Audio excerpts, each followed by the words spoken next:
Obrigado pelo convite. Acho super legal a gente colocar essa discussão na pauta das discussões e dos temas dentro da universidade, porque eu acho que é fundamental que a gente trabalhe muito eles, porque acho que nós somos carentes de boas ideias em todas essas áreas. Primeira coisa, eu gostaria de falar que eu concordo com absolutamente tudo que foi falado aqui até agora. Quer dizer, a gente precisa de calçada, a gente precisa de muito trabalho, precisa de muito estudo. Nós, do nosso lado, eu, como superintendente, dentro de uma empresa municipal, quer dizer, uma empresa de propriedade da prefeitura, o que a gente tem feito, o esforço que a gente tem feito, é um esforço de apresentar propostas e tentar validar ideias. Quer dizer, é esse o trabalho que a gente tem feito já há bastante tempo. Quer dizer, não é uma coisa de agora, e não é uma coisa deste momento ou desta gestão, é uma coisa que vem num evoluir, assim, em termos de mostrar a necessidade da gente incluir todo tipo de deslocamento dentro da matriz do transporte da cidade. Quer dizer, qualquer deslocamento ele tem que ser considerado e trabalhado. Com essa visão, antes só da gente entrar um pouquinho aqui num caso particular, a gente tem feito um esforço bastante grande agora, a gente acabou de licitar e vai iniciar um trabalho importante na Avenida Santo Amaro, por exemplo, que é uma avenida que a inserção do transporte público lá do corredor matou a avenida, matou a vida daquele lugar. Então, quer dizer, qual é a solução para isso? É você ganhar espaço para as pessoas, em detrimento ou do carro ou em detrimento de alguns imóveis que precisam ser impactados para poder resolver aquele problema. E é o que foi feito lá. Quer dizer, então, no caso da Santo Amaro, o projeto ele resgata o espaço para as pessoas circularem com qualidade na avenida, em todo o trecho, desde a Juscelino até o viaduto da Bandeirantes. Dali para frente, ele já está sendo resolvido em grande parte pela obra do metrô, mas essa parte inicial, que foi a parte mais impactada pelo transporte público, ele matou a circulação de pessoas e esse projeto resgatou esse espaço para as pessoas lá. Quer dizer, então é um projeto importante, já foi licitado, já está contratado e já iniciaram as desapropriações que são necessárias para a gente ganhar esses espaços de calçada e qualidade em termos de desenho urbano. Outro trabalho importante, bem importante, que a gente está fazendo é um trabalho assim, de identificar, assim, só fazendo um parênteses, a CET, dentro dessas condições de você entregar segurança para as pessoas, qualidade, ela criou um programa de Zonas 40, que são as Z40. A Z40 hoje, o que ela é? É uma placa que fala, você está entrando numa Zona 40, mas você não transfere aquilo para o ambiente. Então, nós, dentro de um programa junto com a Fundação Bloomberg, com a Bloomberg Philanthropies lá, que nós conseguimos qualificar São Paulo como sendo uma das 10 cidades no mundo que recebem incentivos em termos de consultoria para implantar esses projetos que visem a segurança. E nós conseguimos validar justamente o desenvolvimento de 5 zonas 40 em termos de desenho urbano. Então, a primeira delas, que já tem projeto feito, é em São Miguel. Eu sempre confundo São Miguel com São Mateus, mas é em São Miguel, toda aquela região da Marechal Tito ali, que é uma zona complicadíssima em termos de circulação. O pedestre não tem nenhum lugar para circular e o espaço do automóvel, na verdade, ele está ocupado ali porque aquilo está funcionando como uma fuga da cobrança de pedágio que a gente tem na Ayrton Senna. Então, as pessoas circulam por dentro da cidade exclusivamente por isso. Então, quer dizer, não é para acontecer isso. Então, é justamente o projeto como um todo, ele visa muito você devolver aquele espaço para a circulação de pessoas. Então, já aconteceu isso. Agora, no próximo dia 8, para todo mundo que é arquiteto, que é estudante de arquitetura, vai ser publicado um novo edital para um concurso de 3 novas áreas dessas zonas 40, que é um pensamento muito interessante da gente ter, que tem tudo a ver com esse nosso tema aqui. Então, eu acho que é bem legal da gente correr atrás, de quem estiver interessado pelo tema, correr atrás e tentar trabalhar em cima dele. Junto com isso, nós também estamos fazendo esse esforço grande que a gente chama de centro aberto, centro enquanto centralidade e não enquanto centro de São Paulo, centro da cidade. Qualquer centralidade, qualquer lugar que possa virar um polo de atração, um polo para as pessoas ficarem, um polo para as pessoas estarem. Fizemos duas implantações piloto, que foram no Largo São Francisco, todo mundo participou aqui. Eu acho que foram experiências muito interessantes para a cidade, em que a gente devolve também lugares para as pessoas estarem. Eu acho que a calçada ela tem que estar integrada, calçado, passeio, com os lugares de estar. Quer dizer, a gente não quer só deslocamento, a gente quer estar com qualidade no espaço público. Foi com esse mesmo conceito que a gente desenvolveu todo um projeto de requalificação do Vale do Anhangabaú, que a licitação está em andamento. Dia 26, agora a gente vai ter a abertura das propostas das empresas para iniciar a obra já do Vale do Anhangabaú. Foi uma discussão bastante grande, complexa, cheia de sims e nãos, de quero, não quero, mas enfim, o processo está na rua. O projeto nunca é o projeto que todo mundo quer, é um projeto de consenso, é o que a gente está tentando colocar, mas ele é para você definir um lugar para estar, transformar o Vale do Anhangabaú de um lugar de passagem para um lugar para você ficar. Então, esses são os objetivos. Aqui, essa experiência que a gente vai apresentar aqui, rapidinho, é essa necessidade da gente repensar um pouquinho a área pedestrianizada aqui do centro de São Paulo, em que a gente tem toda a área já de calçadões, implantadas desde 30 anos atrás, com uma série de problemas em relação à infraestrutura. Nós estamos hiper bem servidos aqui no centro, com os terminais de ônibus, toda a parte de circulação, de estações de metrô, de transporte. Quer dizer, a parte de como nós estamos irrigados aqui é muito fácil, quer dizer, a gente não tem esse problema, mas é aquela colocação que já foi feita aqui inúmeras vezes, quer dizer, toda a parte inicial ou final de um deslocamento, ela é feita a pé, fatalmente, quer dizer, então a gente precisa considerar isso e melhorar e evoluir isso aqui, principalmente nessa área central. Então, com vista a isso, é que a gente fez uma análise grande de quais são os polos de atração, quais são as ligações e tal, e fomos mapeando muito quais eram os problemas que a gente tinha. Muito fácil de ver, todo mundo anda aqui pelo centro e sabe claramente o que a gente tem de problema. A gente tem uma colcha de retralho, uma cidade com os pavimentos completamente cheios de cicatrizes, cheio de buracos, cheio de quebras, e muito em função daquele primeiro cantinho lá da direita, que são as redes subterrâneas. Quer dizer, nós temos um emaranhado, isso aqui é exatamente esse trecho aqui que inclui o Anhangabaú, a Avenida São João, aquele cruzamento da Libero Badaró. A quantidade de infraestrutura subterrânea, ela impacta diretamente na superfície e na qualidade dos nossos passeios e calçadas. Então, o pensamento tem que ser muito voltado para isso. Quer dizer, quando a gente quer minimizar o impacto na superfície, nós temos que organizar o subsolo, e nós nunca pensamos no subsolo. Então, nós não temos um plano diretor de utilização do subsolo, nós não temos normas técnicas que regulem como é que devem ser galerias subterrâneas para multicapacidade em termos de suporte dessas necessidades das infraestruturas.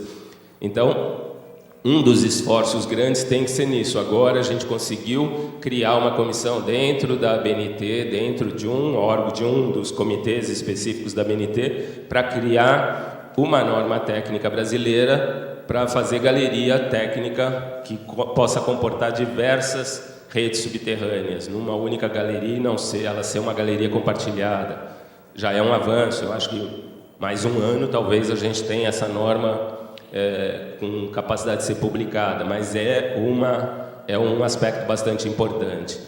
E essa propriedade da calçada, ou de quem é o responsável pela calçada, é outra questão que nós precisamos enfrentar de fato. Quer dizer, uma das dos estudos que a gente tem feito é justamente de criar uma concessão, uma licitação, o poder público assumir a responsabilidade sobre o pavimento e ele criar uma concessão em que eu licite para alguém a responsabilidade por aquela qualidade daquele pavimento. Então, se uma concessionária vai fazer uma abertura de vala, ela não vai abrir a vala mais, porque o negócio dela é a rede, não é a abertura de vala nem fechamento de vala. Então, ela vai abrir a rede, ela vai contatar essa empresa que seria responsável, que seria uma única responsável, e essa empresa abriria, a empresa faz o serviço dela, ela fecharia aquela vala. Quer dizer, então, essa seria um pensamento para a gente tentar resolver, porque eu teria uma pessoa para exigir a qualidade daquele pavimento e não mais 500 pessoas e 500 responsáveis por aquele pavimento. Quer dizer, então, essas são discussões que a gente está tentando fazer, tentando levar. Em cima disso, a gente foi vendo, quer dizer, só para vocês terem uma ideia, a subprefeitura da Sé aqui na região central, ela gasta 3 milhões e meio, mais ou menos, de reais por ano para fazer esses remendinhos vagabundos que fazem dos pavimentos de mosaico português aqui da área dos calçadões. Quer dizer, é ridículo. Quer dizer, a gente paga caro, faz mal feito e gasta mal, porque a gente faz porcaria porque é barato, só que gasta 10 vezes aquele valor barato. Então, nós estamos gastando muito mais do que a gente deveria gastar. Outra coisa é essa questão de logística que a gente precisa pensar como é que resolve essas microdistribuições que a gente precisa ter numa área pedestrianizada, que é importante. Quer dizer, a cidade não pode morrer, ela tem que conviver com isso. Então, eu acho que microcentros de logística, algumas coisas assim, a gente tem que pensar na hora que a gente está pensando na solução de aumentar a presença do pedestre nas cidades, tá? Dentro disso, o que a gente ficou pensando? Algumas alternativas, obviamente, você tentar tirar as coisas que impactam a superfície, quer dizer, fazer toda a parte de lixo ser subterrânea, toda a parte de balizamento ser meio automatizada, toda a parte de drenagem a gente resolver. Hoje em dia, o centro de São Paulo, todas as caixas de drenagem, elas são armários. Quer dizer, a gente tem um grande problema com produto pirata ou com o próprio morador de rua que guarda seus pertences nas caixas de drenagem. Então, só para vocês terem uma ideia, no projeto do Anhangabaú agora a gente está implantando um armário. Vão ser uns dispositivos como se fosse um maleiro que vai poder receber materiais de quem quer que seja. Pode ser ou de um viajante que está carregando uma mala ou de um morador de rua que precisa guardar os documentos e o cobertor dele durante o dia, entendeu? Então, ele vai ter uma dupla função de trabalho. A parte de organização do subsolo, também no Vale do Anhangabaú, a gente está no projeto, a gente está fazendo o primeiro projeto piloto, nós estamos criando 2 grandes galerias que correm uma ao largo da Rua Formosa, uma outra da Rua Anhangabaú, que vão receber todas as redes, exceto a Eletropaulo, porque a rede da Eletropaulo é complexa no Vale do Anhangabaú, é a primeira rede subterrânea, ela é totalmente subterrânea aqui na área central, então ela não está sendo agrupada. E junto com isso, a questão do pavimento. Nós começamos há já, acho que quase 3 anos, né, Cris, mais ou menos, o desenvolvimento de um novo pavimento que fosse versátil e não tivesse esse impacto todo das cicatrizes e tudo mais. Quer dizer, então, nós fizemos um acordo de cooperação com a ABCP, Associação Brasileira de Cimento Portland, para usar os laboratórios dele em termos de desenvolvimento de pavimento. E nós fizemos todas as proposições em termos de capacidade de suporte, em termos de qualidade superficial, em termos de abrasividade, em termos de permeabilidade, e eles propuseram qual seria a formulação para isso. Isso aí são algumas experiências, né, que foram feitas. isso de experiência internacional, o que tem, que a gente obviamente foi procurar o que tinha de melhores experiências para tentar ver como está sendo feito no mundo e ver o que a gente poderia aproveitar de boas práticas, o que não dava. E aí nós começamos um projeto piloto na 7 de abril, que é justamente para validar as ideias que a gente está propondo para toda a área pedestrianizada do centro. Então esse projeto ele está em andamento, está em implantação. Não sei se alguém já passou por lá, mas está em obras, tá? Quer dizer, aí nós fizemos toda uma análise que a CET também tinha uma proposta de fazer um fechamento do trecho final ali da 7 de abril, porque desde a implantação dos calçadões, a 7 de abril ficou de fora por um mero acaso, porque na verdade naquele momento tinham grandes empresas lá, a companhia telefônica na época, tinha um acesso muito grande de veículos naquela região, e aí ela foi mantida fora, porque em tese ela é a única rua dentro daquele perímetro da área do calçadão do Centro Novo que não foi pedestrianizada. Então, nesse momento, nós estamos fechando exatamente desde a Gabus Mendes, ali em cima, perto da Ipiranga, até a Marconi aqui no meio. Ela só vai funcionar com essa alcinha aqui, voltando ali da Praça da Biblioteca.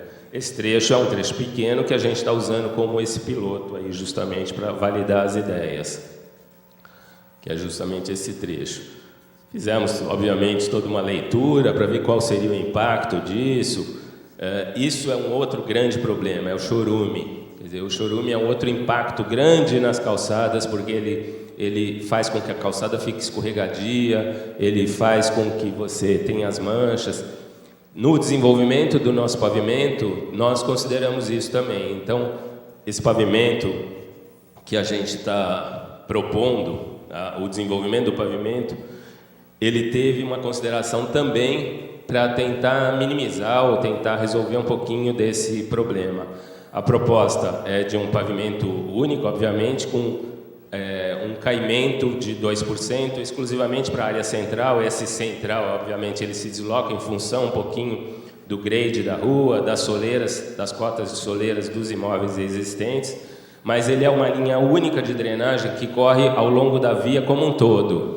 E essa drenagem, ela é subterrânea, quer dizer, eu não tenho caixas mais, eu só tenho uma abertura que corre de fora a fora, com 2 centímetros, que conduz para uma canaleta subterrânea, que está abaixo da altura do bloco. O bloco, para vocês terem ideia, é um bloco que tem 16 centímetros de espessura, justamente para eu não ter aquele problema que a gente viu aí para trás, de slides em que as nossas concessionárias fazem implantações de fibra ótica, principalmente, afloradas na calçada. A gente tem no cruzamento ali da São João com a Líbero Badaró, você enxerga o tubo da concessionária aflorando quase na calçada ali.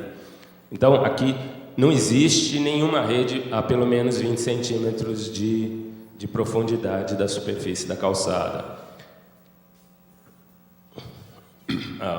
A ideia é exatamente essa da Santo Amaro. Nós estamos fazendo, da 7 de abril, nós estamos fazendo, inclusive, um banco de dutos nosso que está correndo ao longo da avenida como um todo, para, se eu tiver uma eventualidade de uma implantação de uma rede nova, a gente pode disponibilizar para essa concessionária, abrindo exclusivamente no ponto onde ela precisa ter o acesso, em vez de rasgar a rua como inteira. Então, a gente está tentando fazer experiências que possam minimizar o impacto na superfície. De qualquer maneira, o desenvolvimento do bloco, ele é um desenvolvimento que permite a montagem e desmontagem. Ele não é um intertravado. Pela característica do bloco, ele é um bloco que tem 20 centímetros por 40 por 16, pesa 32 quilos. O comportamento dele é completamente diferente do comportamento de um intertravado. Então, ele tem uma capacidade de suporte para um trem tipo de 20 toneladas. Entendeu? Eu posso passar com qualquer tipo de carro em cima desse pavimento. Então, todas as tampas das concessionárias, a gente está fazendo elas rebaixadas, preenchidas também com concreto polimérico. Todas as arvoreiras, elas recebem uma moldura na altura do bloco, que vão permitindo que a gente tenha um pouco mais de qualidade na montagem e desmontagem desse pavimento também, quando necessário. O desenvolvimento do bloco, aquilo que eu falei, quer dizer, ele resiste a qualquer tipo de sobrecarga. E isso aqui é o que a gente aproveitou um pouquinho de alguns estudos que tinham, principalmente na Europa, que nós estamos aditivando a camada superficial desse bloco, os últimos 2 centímetros deles, eles recebem uma matéria que é dióxido de titânio. O dióxido de titânio ele tem uma característica muito legal, que ele tem essa característica fotocatalítica. Ele trabalha com a energia do Sol e ele reage com qualquer partícula orgânica. Então, ele tem uma dupla função. Se eu tenho um derramamento de qualquer tipo de matéria orgânica nessa superfície, passa 1 mês, 2 meses, o dióxido de titânio reagiu com aquela partícula orgânica e some com aquela mancha. Então, se eu tenho um derramamento de óleo, por exemplo, que num concreto normal ficaria o resto da vida, ele tira aquela mancha. E outra, ele reage também com partícula de monóxido de carbono. Então, quer dizer, no limite, ele está melhorando a qualidade do ar, inclusive. Tá? Esses foram os testes que a gente começou a fazer, mas hoje ele já está em implantação aí na 7 de abril, que nem eu falei.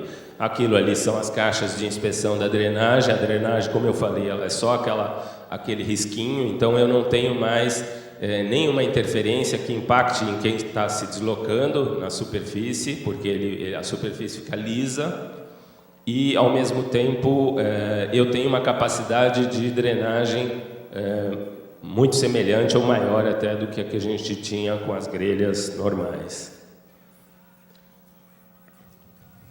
Essa é só o desenvolvimento desse projeto todo, como é que ele está ficando, como é que são os limites, os acessos. Nós estamos fazendo uma outra experiência também de colocar os balizadores pneumáticos integrados com os sistemas da CT. Então, a gente todo o acionamento é feito ou por um tag que está no próprio carro, para eu acabar com o jeitinho, quer dizer, não tem mais jeitinho. Quem tem direito de entrar, entra livremente, porque a hora que ele chegou próximo da barreira, o balizador abaixa. Tá? E quem não tem direito não entra. E carros de segurança, carros de bombeiro, eles entram automaticamente. Se eu tenho uma emergência, esse sistema inteiro está integrado na central de comando e controle do CT, ali na Bela Sintra, que ele pode acionar e abaixar todo o sistema e deixar destravada a rua também. Então, é outra experiência que nós estamos fazendo. É basicamente isso. Então, todas as tampas, elas passam a fazer parte, tentar assumir um pouquinho o impacto que elas têm na superfície, entrega o espaço inteiro como um espaço compartilhado para as pessoas, em que elas podem circular junto com bicicletas, junto com os automóveis, implanta mobiliário, implanta as lixeiras, tem alguma parte de informação, permite um pouco daquele uso. Diferente um pouco do que a Meli falou, eu acho que a gente tem que permitir e incentivar o uso dos imóveis desse espaço público. Eu acho que esse é um caminho legal. Acho que é óbvio que a gente não pode perder o espaço de circulação. Se o espaço de circulação é muito pequeno, é óbvio que você não pode ter, mas nós temos que estimular a presença das pessoas no espaço público. Eu acho que esse é um caminho interessante da gente continuar. Então, a gente tem uma parte de implantação de mobiliário, uma parte de circulação, aquele comando de acesso com os balizadores que permite qualquer tipo de circulação, qualquer tipo de sobrecarga e vai por aí afora. Quer dizer, basicamente isso aí. Hoje ela é assim, quer dizer, já não é mais, a ideia é justamente essa. Isso aí tem no Gestão, no site do Gestão Urbana, vocês têm acho que hoje, ou segunda-feira, né, Cristiana? Acho que deve publicar o da Santo Amaro também. Então, vamos ter o projeto inteiro da Santo Amaro, que está bem legal, é um projeto interessante. Tem o projeto do Anhangabaú, tem o projeto da 7 de Abril. Então, todas essas informações estão disponíveis no site do Gestão Urbana. Lá tem todos os documentos dos projetos, tal, é bem legal. Acho que é mais ou menos isso que a gente está fazendo.